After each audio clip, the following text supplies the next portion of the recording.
Olá, irmãos. Graça e paz.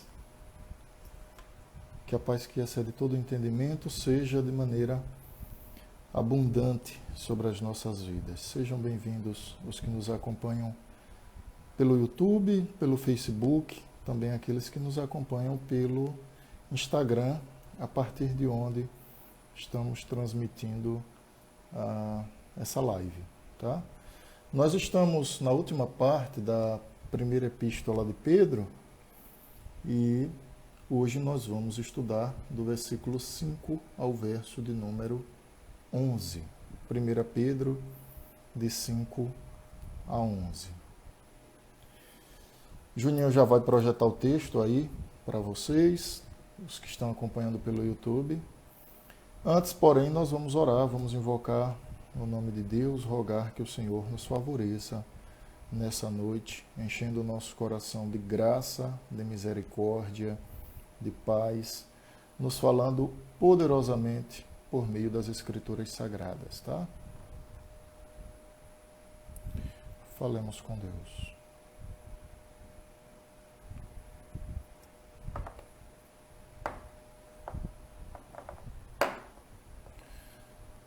Senhor nosso Deus e Pai, nós te rendemos graças nessa hora pela oportunidade que temos de adentrar a tua presença santa por meio do caminho consagrado pelo sangue do Cordeiro, invocar o teu nome santo na expectativa que nos ouça, Senhor. Abençoe-nos nessa noite, enchendo o nosso coração de gozo, de paz, renovando as nossas forças, falando-nos por meio da pregação da tua palavra que é santa. Essa é a nossa oração, em nome de Jesus. Amém. Queridos, 1 Pedro, capítulo 5, versículos de 5 a 8. Deixa eu apenas ajustar aqui a câmera, para não ficar torto, que eu estou percebendo que estamos com problemas técnicos, mas dará tudo certo, tá bom? Agora sim, vamos lá, 1 Pedro 5, de 1 a 11, diz assim a palavra de Deus: Rogo igualmente aos jovens, sede submissos aos que são mais velhos, outros sim, no trato de uns com os outros, cingivos todos de humildade, porque Deus resiste aos soberbos, contudo aos humildes concede a sua graça. Humilhai-vos, portanto, sob a poderosa mão de Deus, para que Ele, em tempo oportuno, vos exalte, lançando sobre Ele toda a vossa ansiedade, porque Ele tem cuidado de vós. Sede sóbrios e vigilantes.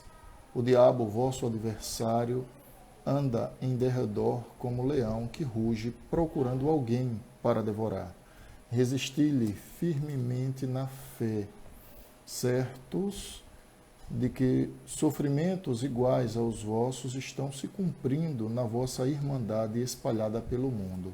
Ora, o Deus de toda a graça, que em Cristo vos chamou à sua eterna glória, depois de terdes sofrido por um pouco, Ele mesmo vos há de aperfeiçoar, firmar, fortalecer, fundamentar. A Ele seja o domínio pelo século dos séculos. Amém. Esse é o final da Epístola de Pedro. Eu sei que nós temos ainda versículos adiante, de 12 a 14, mas aqui se trata tão somente da despedida. Ele está tão somente se despedindo nesses últimos momentos. Nós vamos nos ater precisamente dos versículos de 8 a 11. Pois bem, nesse final, nós precisamos lembrar que Pedro trouxe uma série de exortações. Entre eles, a exortação anterior dizia respeito aos presbíteros da igreja. Rogo, pois, aos presbíteros que há entre vós, eu presbítero como eles. Nós vimos isso no último domingo, quando Pedro então traz algumas exortações dizendo aos presbíteros como não deviam fazer, ao passo também que afirmava como deveria ser feito. Percebemos isso no último domingo. Nesse final da epístola, Pedro traz 3 exortações. A primeira delas diz respeito à submissão, a segunda ao domínio próprio e a última diz respeito à resistência, quando ele diz que se deve resistir ao diabo. A primeira está nos versículos de 5 a 7, é quando ele fala sobre a submissão, o ato de submeter-se, colocar-se abaixo de alguém numa perspectiva de obediência.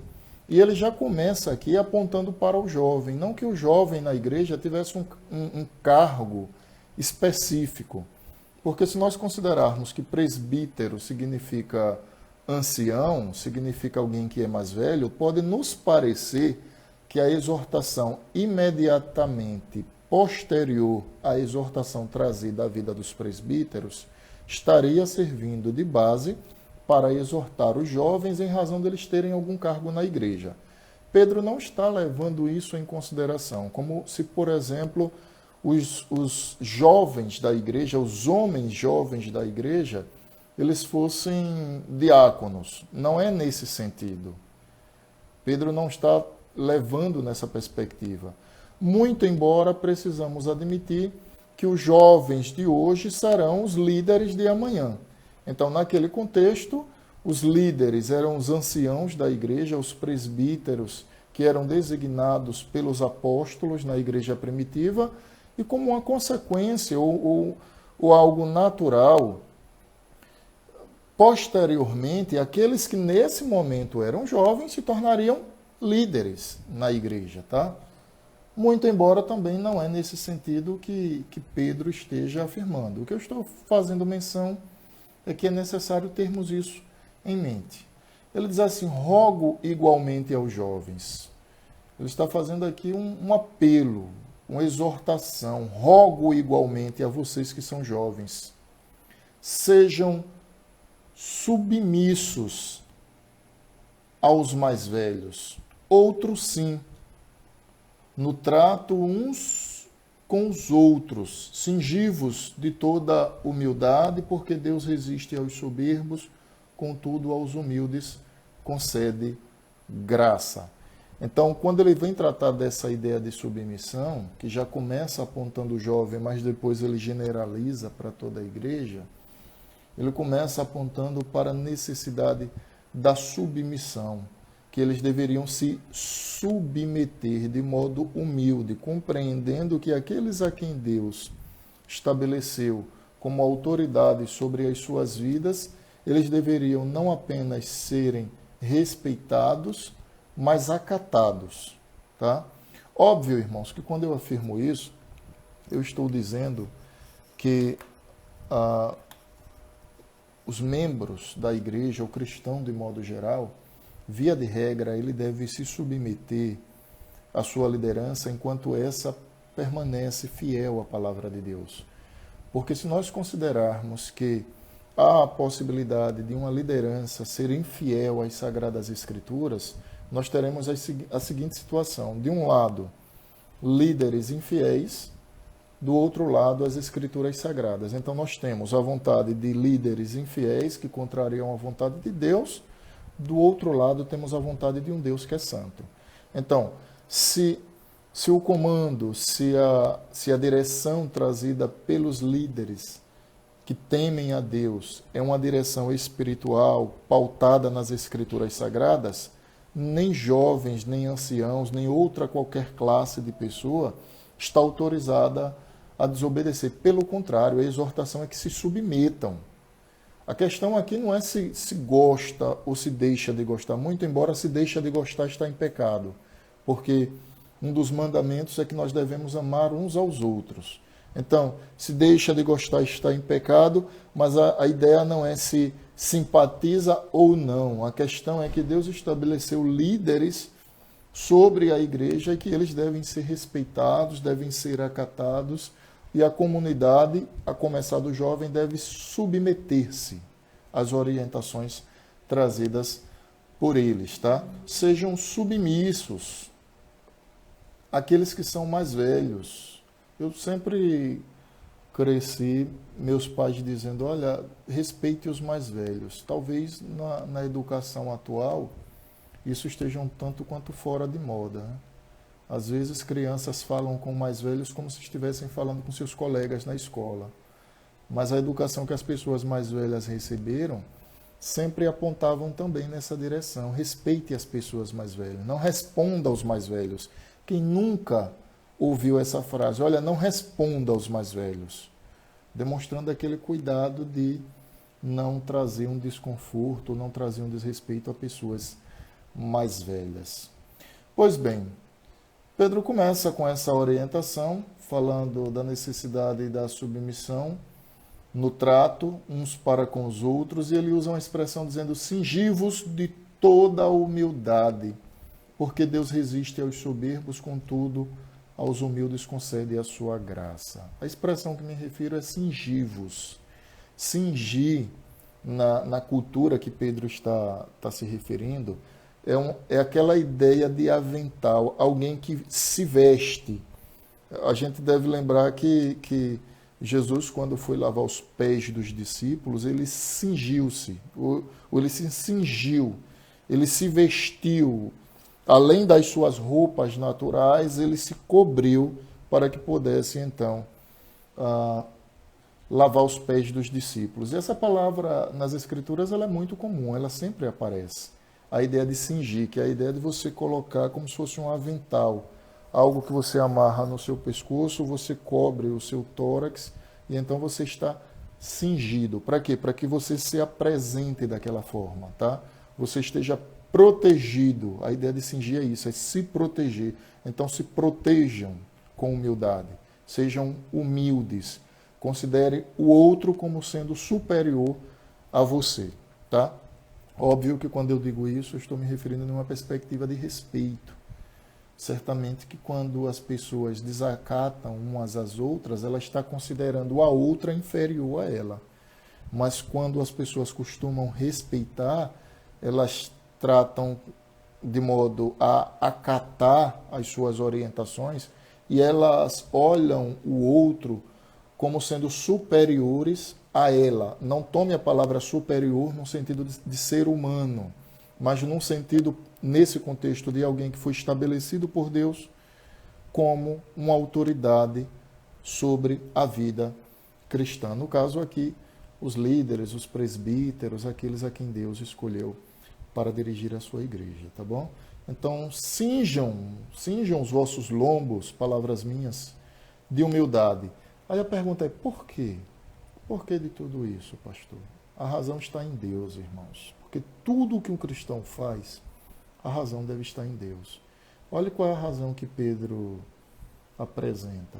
Ele diz assim, que Deus resiste aos soberbos.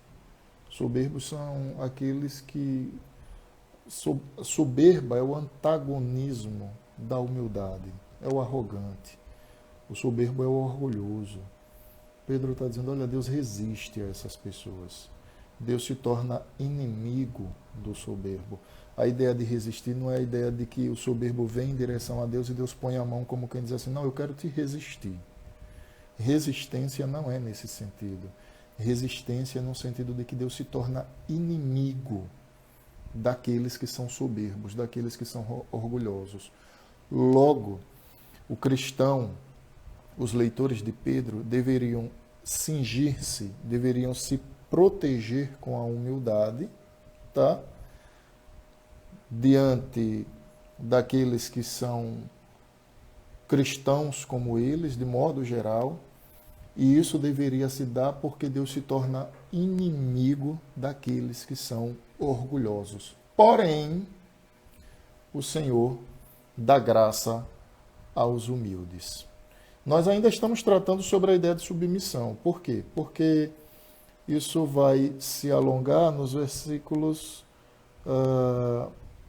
6 e 7. Ele diz assim, humilhai-vos, portanto, sob a poderosa mão de Deus, para que Ele, em tempo oportuno, vos exalte, lançando sobre Ele toda a vossa ansiedade, porque Ele tem cuidado de vós. Então, nesses 3 versículos, Pedro está tratando sobre a submissão.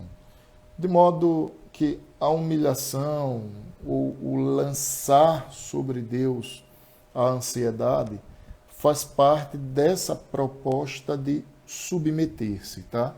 Claro que aqui ele amplia. Por quê? Porque observe que agora ele tira do âmbito horizontal a relação interpessoal do cristão e põe em um âmbito vertical, no que diz respeito à relação do cristão para com seu Deus. Humilhai-vos, portanto, sob a poderosa mão de Deus, para que ele, em tempo oportuno, vos exalte. Perceba que não há como alguém se humilhar diante de Deus sem submeter-se a Deus. A humilhação, ela está ligada diretamente, ainda que não seja a irmã siamesa da ideia da submissão, mas ela está ligada diretamente a uma ideia de alguém que se submete a outrem. No caso aqui, os cristãos, os leitores dessa epístola que se submetiam à vontade de Deus, uma consequência natural à vida deles era justamente se humilhar na presença de Deus. Por exemplo, eu quero citar aqui 2 exemplos. Nós temos, na ocasião da parábola que Jesus conta sobre o publicano e o fariseu. Diz que o publicano e o fariseu subiram ao templo para orar. O fariseu orava de si para si, afirmando que não era pecador como os demais homens, não era roubador como aquele publicano. Enquanto o publicano, por sua vez, batia no peito, se humilhando, demonstrando humilhação e sequer elevava os seus olhos para os céus e dizia a Deus: Senhor, sede propício a mim, que sou um homem pecador. No final, Jesus disse que o publicano, ele desceu justificado, o fariseu não. É claro que naquela ocasião, Jesus está tratando sobre o fundamento da salvação. O fundamento da salvação para o fariseu eram as suas obras, eram os seus méritos. O fundamento da salvação para o publicano naquele texto, tá, representava a necessidade que ele tinha da graça de Deus. Então ele reconhece ser dependente dos favores divinos, da graça bendita de Deus. E aí Jesus vai dizer, olha, esse que admitiu ser dependente de Deus, desceu justificado para a sua casa. O Senhor conclui dizendo que os humilhados serão exaltados. Ou seja, ele se humilhou perante Deus, admitiu a necessidade do Senhor, e o produto de tudo isso foi Deus então promover a sua vida o quê? Redenção, promover salvação. De fato, ele foi exaltado. Humilhai-vos, portanto, sob a poderosa mão de Deus. Um outro texto que eu quero citar, que é as bem-aventuranças, né, irmãos? Jesus disse que, falando sobre as bem-aventuranças, que bem-aventurados são os humildes de espírito.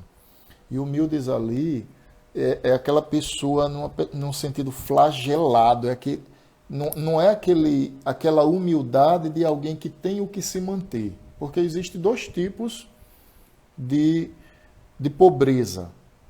Existe aquele que tem o necessário, ele não vive luxando, ele não tem muitos recursos, além daquilo que é necessário. E existe aquele que não tem nem o necessário.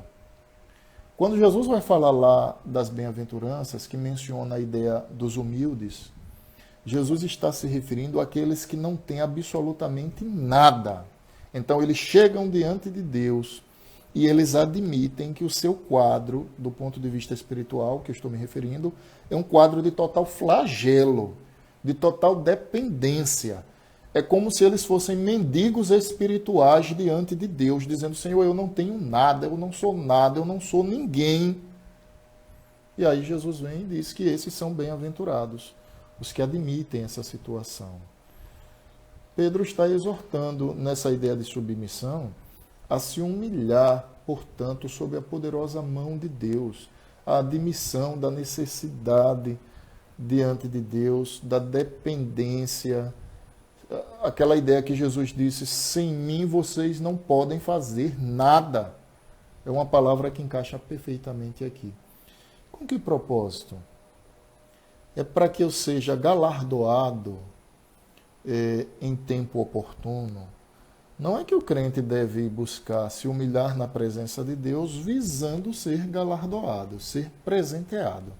Porque se assim fosse, irmãos, haveria uma tendência a uma falsa humildade. Vejam só, as pessoas pensariam assim, bom, se Deus presenteia aqueles que são humildes, diante de Deus eu sou humilde. Ou seja, de modo vertical eu ajo com humildade, de modo horizontal eu ajo com arrogância. Então, haveria uma tendência gritante as pessoas falsearem a ideia da humildade. Por quê? Porque elas buscariam a Deus por interesse. Semelhante ao que acontece hoje. Tem muita gente que busca a Deus, entenda buscar a Deus no sentido de vida que vai ao encontro. Estou dizendo gente que já é salva, tá? De modo equivocado, visando as bênçãos que Deus pode conceder. Ou seja, que Deus abençoa aqueles a quem Ele ama, e Deus abençoa todo mundo, mas em especial aqueles a que são seus filhos, Deus abençoa. Nós não podemos negar essa verdade. Eu não estou negando isso. O que eu estou dizendo é que a motivação não deve ser essa. Porque se alguém quer amar a Deus pelas bênçãos de Deus, está amando as bênçãos desse Deus, mas não o Deus dessas bênçãos. Ou seja, é um amor interesseiro, é um amor aproveitador, oportuno, de alguém que está ali para angariar alguma coisa. Então, pegue essa ideia e venha para a humildade. Se os leitores de Pedro observassem que Deus exalta os humildes, certamente que seriam todos tendenciosos e inclinados a uma falsa humildade. O que se deve perceber aqui é que a humildade ela é algo intrínseco da vida cristã, ela faz parte da vida cristã, é um elemento da vida cristã. A exemplo do amor, a exemplo da submissão, a exemplo da confiança na dependência de Deus, daí por diante. Agora, as consequências que isso trará estão nas mãos de Deus. Então, o que se busca viver é uma vida de humilhação perante o Senhor. Se Deus exaltará, se Deus trará como ponto alto dessa conduta, não de modo a recompensar, porque nós sabemos que o homem não tem nada a oferecer a Deus, se Deus assim o fará, que o seja, tá?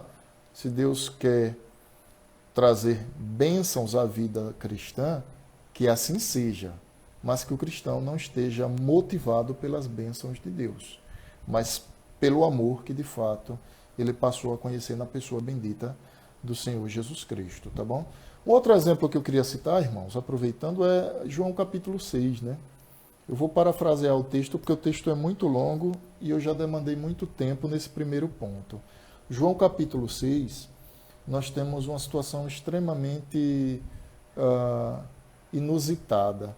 As pessoas avistam que Jesus atravessou o mar sem usar um barco, tomam as embarcações da praia, atravessam, encontram Jesus do outro lado e dizem assim, como o Senhor chegou aqui?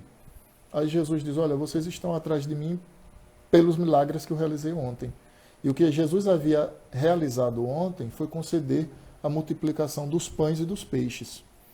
Aí o Senhor diz assim, vocês deveriam estar atrás em razão de ser eu o pão que desce do céu. Observem, a multidão tinha uma motivação e Jesus naquela ocasião estava corrigindo. Jesus estava dizendo, a motivação não deve ser essa que vocês trazem nos seus corações. A motivação deve ser que de fato eu sou o pão que desce dos céus. Claro, a partir dessas palavras, muita gente passou a abandonar, está ali cercando, acompanhando Jesus. Jesus se volta para os discípulos e pergunta, e vós também quereis me abandonar? Pedro diz, para quem iremos, se só tu tens as palavras de vida eterna? João capítulo 6, a partir do verso de número 50, até o final os irmãos encontram esse relato. Tá bom? Então, se humilhar perante, ou se humilhar sob a poderosa mão de Deus, deve ter esse sentido, tá bom? Para que Deus, em tempo oportuno, vos exalte. E o Senhor faça como Ele quer, conforme Ele quer, porque soberano Ele é. Então, esse é o primeiro momento, a ideia de submissão. Segundo momento do texto, apenas o verso de número 8, Pedro traz uma outra exortação que diz respeito ao domínio próprio. Ele diz assim: sede sóbrios e vigilantes. O diabo, vosso adversário, anda em derredor como leão que ruge procurando alguém para devorar. Pedro chama a atenção usando duas palavras que ele costuma usar nas suas epístolas: sobriedade e vigilância. Vigilância é uma palavra que também Jesus usou, sobretudo lá no Getsêmane, quando orientou os discípulos a estarem atentos. O espírito está pronto, mas a carne é fraca. Vigiai e orai. Sobriedade é aquela ideia de você estar lúcido, de você estar atento àquilo que acontece. É não usar ideias ilusórias, é não romantizar as coisas, mas sóbrio nesse sentido. Vigilante de estar atento. E aí ele diz: o diabo, vosso adversário, anda em derredor, ao redor de vocês, como um leão que ruge procurando alguém para devorar. Resistir-lhe firmemente, ele diz no verso de número 9, firmes na fé, certos de que sofrimentos iguais aos vossos estão se cumprindo na vossa irmandade espalhada pelo mundo. Então, no verso de número 8, ele traz essa perspectiva do domínio próprio, verso de número 8, resistência, verso de número 9, no verso de número 10 e 11 ele traz uma oração, tá? Para caminhar, irmãos, para o fim, verso de número 9 ele diz, ele chama a atenção daqueles leitores da epístola, considerando que naquela ocasião haviam outros cristãos que também estavam sofrendo perseguição. Eles deviam olhar para esses cristãos e perceber que a perseguição na vida cristã não era algo exclusivo deles. Então, vamos desanimar porque a partir da fé temos sofrido. É como se Pedro estivesse dizendo: irmãos, vocês não são exclusivos no sofrimento. O sofrimento é algo presente à vida do cristão como um todo. Daí ele usar essas palavras, de que há outras pessoas na vossa irmandade espalhadas pelo mundo que também estavam sofrendo. Inclusive até hoje isso se aplica, irmãos. Nós conhecemos a igreja em dois sentidos, em duas perspectivas no que diz respeito ao direito de cultuar. Então, no Brasil, nós sabemos que o culto, que há um direito livre de culto. Nós vamos à igreja, claro, não estou me referindo nessa ocasião de pandemia, mas de modo ordinário as pessoas se dirigem à igreja e chegando lá não existe um guarda, não existe um policial militar, não existe o exército na porta da igreja impedindo que alguém entre. Por quê? Porque o Estado dá o direito de culto, independente do culto, tá? Mas nessa perspectiva, nós chamamos a igreja de igreja livre. Por quê? Porque ela não é impedida de cultuar. Nós sabemos que sofremos perseguições, mas as perseguições não é nesse âmbito estatal. Quando vamos para o contexto da Coreia do Norte, Vietnã, outros estados por aí afora, estado entenda país, tá? Nós percebemos que aquelas pessoas são impedidas de cultuar. Na Coreia do Norte, as pessoas são maltratadas, são lançadas em contêineres que ficam no calor, tudo no sol, exposta, e elas vão definhando em razão de sua fé. Por quê? Porque elas estão ferindo ali normativas do Estado. É o que nós costumamos chamar de igreja perseguida e que costumamos orar também por esses irmãos. E esses irmãos estão firmes na fé, eles estão lutando, eles estão crendo no Evangelho. A igreja, ela vai crescendo, ela não vai diminuindo. Então, o Evangelho, muito embora em países que perseguem ou que impedem a proclamação das boas novas, ele também exerce um papel de crescimento. As pessoas vão crendo, às vezes perdem seus familiares, às vezes perdem seus familiares ou veem sendo definhados, perdem seus empregos, perdem tudo o que têm. E tudo isso por amor ao Evangelho. Eu não posso passar por aqui sem fazer uma aplicação, né? Vamos combinar. A gente está aqui no Brasil, Sergipe, temos oportunidade, estou falando numa perspectiva ordinária, tá? De cultuar a Deus, de nos dirigirmos ao lugar onde os santos se reúnem, louvar, nos deleitar na sua santa palavra. Temos a oportunidade de cantar louvores, nos debruçar sobre a palavra de Deus, para dela aprender. E muitas vezes o que é que nos tira do culto? É a indisposição, é a dorzinha de cabeça. Que se fosse na segunda-feira, a gente tomava um comprimido e ia trabalhar. Mas no domingo, que é o dia do Senhor, às vezes, qualquer razão, por menor que seja, tem sido suficiente para tirar crentes do culto ao Senhor. Curioso, né, irmãos? Eu falo isso envergonhado. E eu entendo que todos nós, cristãos, que talvez não valoremos o culto ao Senhor, ir à igreja, quer seja no domingo, quer na quarta, na terça, eu acho que todos nós deveríamos nos envergonhar disso. Ter vergonha desse comportamento de usar qualquer coisa como impedimento de cultuar a Deus. Porque a semelhança de nós, pessoas que também sofrem, muitas vezes elas estão cultuando a Deus, a exemplo da igreja perseguida, em cavernas.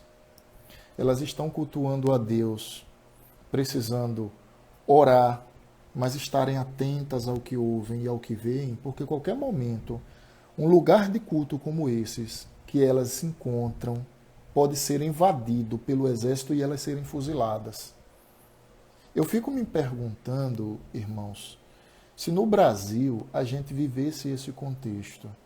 Porque estando longe disso, longe desse tipo de dificuldade para cultuar a Deus, há muita gente pelo meio do caminho, usando argumentos que não convencem nem a elas mesmas, para não se cultuar a Deus.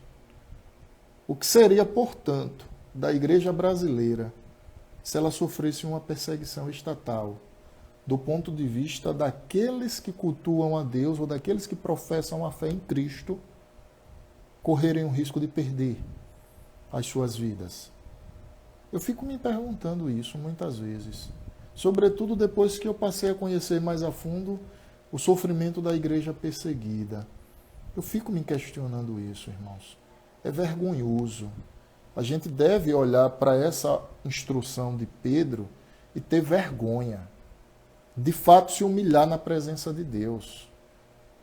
Ter a ideia de que aquilo que usamos muitas vezes como impeditivo, como argumento, como algo que dificulta a nossa presença no culto, de estar próximo dos santos de Deus, dos filhos de Deus e cultuar o santo nome do Senhor, nós deveríamos ter vergonha e entender que esses argumentos que mal nos convencem, convenceriam porventura a Deus.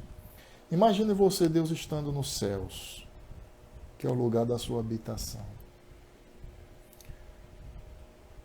Deus olha para cristãos que estão no Brasil. Não deixa eu falar da vida dos outros, não. Deixa eu falar da nossa igreja. É melhor, né? Deus olha para a nossa igreja e vê a disposição dos crentes. Vê o quanto eles estão motivados de cultuar a Deus. Olham, veem se está chovendo, se o sol está ardente. Olham se não há nenhum impeditivo para cultuar a Deus. E no mínimo, basta uma visita chegar em casa. Pronto, eles já não vão. Esse mesmo Deus inclina o seu olhar, um exemplo, para a Coreia do Norte. E está vendo seus filhos morrerem por amor a Cristo. Meu santo, você se acha crente mesmo? Você pensa que você tem compromisso com Deus? Seja sincero consigo. Você acha que seu sofrimento realmente é suficiente para te tirar dos cultos, dessa reunião dos santos? Seja sincero com sua consciência. Deus nos céus, vendo as duas situações. E o que é que nós estamos fazendo? Muitas vezes nós não estamos aproveitando nem as oportunidades de culto que temos tido, ainda que à distância. E enchemos a nossa boca para dizer: nós temos compromisso com Deus. Irmãos, se vocês nunca pararam para pensar nisso, eu quero te dizer uma coisa. Quem tem demonstrado compromisso com Deus é quem tem perdido suas vidas por amor ao Evangelho. Não é quem usa qualquer coisa como subterfúgio para não trabalhar na igreja, para não cultuar a Deus. Porque é impressionante a nossa capacidade de encontrar argumentos para sermos inativos no reino de Deus. É impressionante e é vergonhoso. Depois de uma aplicação como essa, eu só tenho uma palavra a dizer: Senhor, tenha misericórdia da nossa vida. Tenha compaixão de nós. Mude, Senhor, esse comportamento, porque de fato nós precisamos nos envergonhar. Pedro disse aos seus leitores: há outros irmãos que também sofrem pelo Evangelho. Eu quero usar as palavras de Pedro para dizer em especial à igreja que sou pastor. Há outros que sofrem por amor ao Evangelho. Eles sim sofrem e cultuam. Você acha realmente que você sofre? E que os seus argumentos realmente são plausíveis? Que Deus tenha compaixão da nossa vida.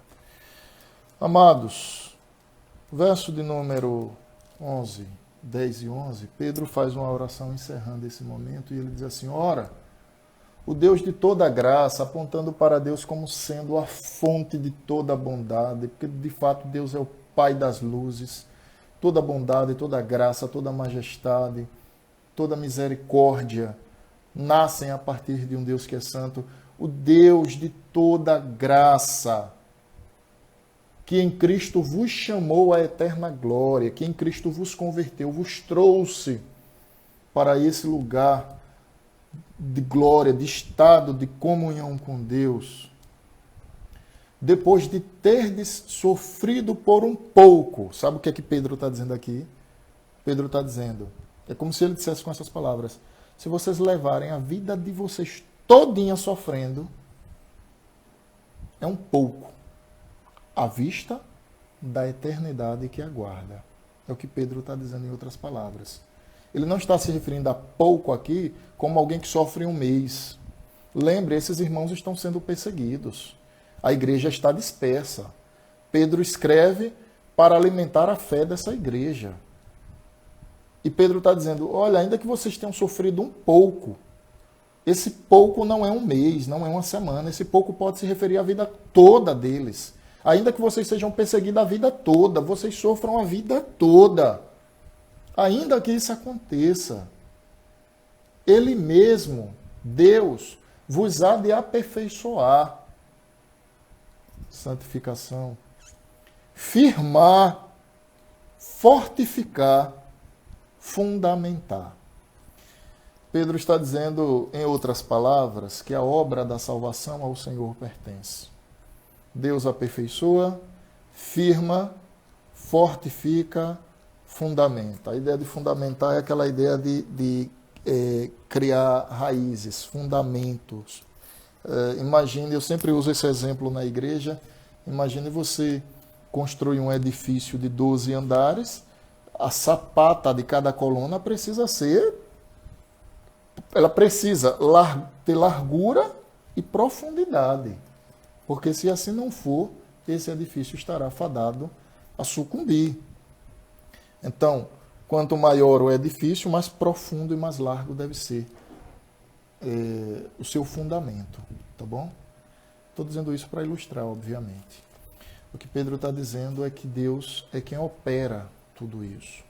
O Senhor, Ele traz a vida dos seus eleitos, e graças ao Senhor por isso. Verso de número 12, né? Verso de número 10. O Senhor então traz a vida dos seus, aperfeiçoamento, firmeza na fé, fortifica, que tem a mesma ideia, e fundamenta. Eles criam raízes. Aonde, pastor? Raízes onde? Na palavra de Deus. Para alguém resistir ao diabo, precisa estar fundamentado na palavra de Deus. Quando Jesus foi tentado por Satanás no deserto, Satanás, usando textos fora de contexto, Jesus respondeu fundamentado na palavra. Também está escrito, disse Jesus, sempre tomando as Escrituras como referência. E para alguém atender, para alguém produzir, em termos de frutos espirituais, submissão, domínio próprio, resistir aos dias maus, resistir ao diabo, só estando fundamentado nas Escrituras Sagradas. No versículo 12 a 14, nós temos, portanto, Pedro se despedindo. É o final da carta. Os irmãos podem ler com calma, tá? Mas a carta, propriamente dita, ela se encerra no final do versículo de número 11, quando Pedro fecha a ideia apontando toda a glória, toda a majestade e toda a honra. A Ele seja o domínio pelo século dos séculos. A Deus seja o domínio em Cristo. Amém. Disse o apóstolo Pedro. Também cabe, irmãos amados, uma aplicação nessa ocasião, dessa passagem que diz respeito à oração de Pedro. Primeiro, a gente ter a consciência que a salvação ao Senhor pertence. O homem, ele recebe o presente, o favor da salvação. Quando Deus salva o homem, Deus não está dando ao homem o que ele merece. Deus está dando ao homem o que ele não merece. Porque todos os homens merecem a condenação eterna. Pois todos os homens já nascem destituídos da glória de Deus. Já nascem inimigos de Deus. A salvação é uma dádiva, é um presente, é uma graça que o Senhor dá àqueles a quem Ele elegeu desde toda a eternidade. Essa graça, ela é manifesta na pessoa de Jesus Cristo. Não há salvação fora de Jesus, não há comunhão com Deus fora de Cristo, não há crescimento espiritual fora de Cristo. Cristo, ele é o centro da salvação, tá? Cristo é quem pagou a salvação, o preço pelo pecado daqueles que nele vão crer. E esse mesmo Cristo que nos santifica, ou seja, que nos tirou do mundo, esse mesmo Deus que nos tirou da escuridão para o reino do seu Filho amado, como diz o verso de número 10, em outras palavras, né? Quando diz que Deus aperfeiçoa, Ele é aquele que firma, fortifica e fundamenta. Qual o fundamento da minha fé, pastor? As Escrituras Sagradas. Cristo ou as Escrituras encarnadas em Cristo. Jesus é o nosso modelo, é a nossa referência de vida cristã. E precisamos estar atentos a isso, irmãos.